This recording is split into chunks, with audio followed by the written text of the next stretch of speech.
They say the only constants in life are death and taxes. But those people forgot about the third constant, which is a green chemist telling you why your reaction isn't environmentally friendly. On this episode, we focus the scope on catalysis and its green alternative, biocatalysis. A catalyst is a substance that is used in a chemical reaction to provide more favourable reaction conditions. Some reactions require a catalyst to proceed, while others just proceed faster with one. Catalysts generally come under three main categories: homogeneous, or in the same phase as the reaction; heterogeneous, in a different phase in the reaction; and biocatalysts, the ones we're looking at here. They're primarily enzymes, but it can also include a plethora of other factors such as photocatalysis, which utilizes light to enhance biocatalytic reactions. Inorganic catalysts are often metals, which can be used for either organic or inorganic reactions, whereas biocatalysts utilize enzymes or cell systems and so generally only work with organic reactions. Despite this lack of versatility, biocatalysts are favored in green chemistry due to minimizing byproducts, maximizing atom economy, allowing the use of water as a solvent, low temperatures, low pressure, neutral pH, being renewable, being biodegradable. Cyanobacteria are a type of bacteria which has recently gained traction due to its use in whole cell biocatalysis. They are autotrophs, meaning that they produce their own food from light as an energy source and carbon dioxide as a carbon source. This means they are favoured over heterotrophs, which cannot produce their own food in this way, like humans, due to being considered sustainable and renewable as well as being cheaper to use. Being photoautotrophs mean that cyanobacteria can perform redox reactions using light and carbon dioxide to react with a compound, which is very useful in industry. This means cyanobacteria have the potential to be used in many different processes, from the pharmaceutical industry to the production of biofuels. Cyanobacteria use carbon dioxide during their photosynthetic process, which means using them in reactions is often a carbon-neutral process. It also means they are economically viable due to carbon dioxide being a very cheap carbon source. Hell, we're trying to get rid of this stuff. And sunlight is also pretty easy to get a hold of. Additionally, they don't require complex growth mediums with constant monitoring, and they don't require much land for growth, so they don't take up any crop space or cause any danger towards food security. Cyanobacteria have a high photosynthetic ability, which means they can convert a whopping 3 to 9% of the solar energy into biomass. Now, this doesn't seem like a lot, but compared to the 0.25 to 3% achieved by many commercial crops, it has the potential to be nearly 40 times as much. After being used in catalysis, cyanobacteria can also be used for animal feed for helpless heterotrophic organisms. It can also be used as a fertilizer or a source of fuel.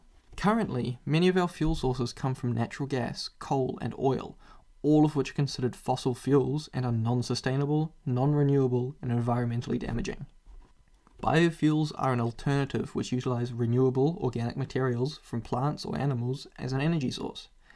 Currently, they are more difficult to manufacture and are not used as commonly as fossil fuels, but they have great potential for use, especially in the chemical industry, which uses high amounts of energy. Often, making biofuels requires inorganic metal catalysts, but using biocatalysts, such as cyanobacteria, has the potential to make the process much easier and more economically viable, which could allow it to be utilized on a much larger scale. Some common types of these biofuels include biogas, bioalcohols, and biodiesel. Often, biofuels are produced by producing crops such as sugarcane or poplar trees, which can be broken down into biomass and used as a fuel source.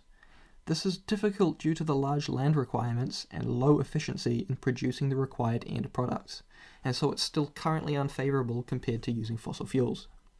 Photosynthetic microorganisms, such as cyanobacteria, use carbon dioxide as their carbon source, so no other carbon feedstock is required, and much smaller amounts of land are needed. They also grow at a much faster rate than biomass-producing plants, which means that more fuel can be made in a shorter period of time. Cyanobacteria are also found in aqueous environments, which means high temperatures, high pressures, or harsh pHs are unlikely to be required. Carbon dioxide is also readily soluble in H2O, so levels in water are typically higher than in the atmosphere, which means more carbon dioxide is available for fixation and usage in fuel-producing reactions. Cyanobacterial photosynthesis is able to directly produce carbohydrates, fatty acids, or alcohols as renewable sources of biofuels. On top of this, it can also be used to create the building blocks for other biofuels. Cyanodiesel is a type of biodiesel made up of fatty acids. It can be made by cyanobacteria, hence the name, and uses an alternative fuel source to stock standard petrol diesel from fossil fuel sources. 16.0, 16.1, 18.1, 18.2, and 18.3 fatty acids are all common components of cyanodiesel, but their proportions change depending on the species of cyanobacteria and the required properties of the final cyanodiesel. Next up, hydrogen is an emerging energy source to be used in combustion systems due to its production of water as a byproduct rather than greenhouse gases and its renewable, sustainable status. Currently, the most common sources for hydrogen are the refining of natural gas reserves and the splitting of water using electrolysis. Natural gas is a finite resource and so is not favourable, but splitting water using electrolysis is a relatively green process apart from the high energy requirements. Hydrogen can also be produced through direct biophotolysis in nitrogen-fixing cyanobacteria. Nitrogen fixing is a process where N2 from the air is converted to a more reactive species such as ammonia. This process involves a nitrogenase enzyme, and hydrogen is produced as a byproduct during the organism's nitrogen fixation. This is an efficient process, but often produces oxygen at the same time, which acts as an inhibitor for the enzymes, and it means genetic engineering is required for maximum production. Compared to sources of hydrogen through electrolysis, cyanobacteria use sunlight as a renewable energy source and require much less specialized equipment to be able to produce hydrogen, and so it's an economically viable process overall.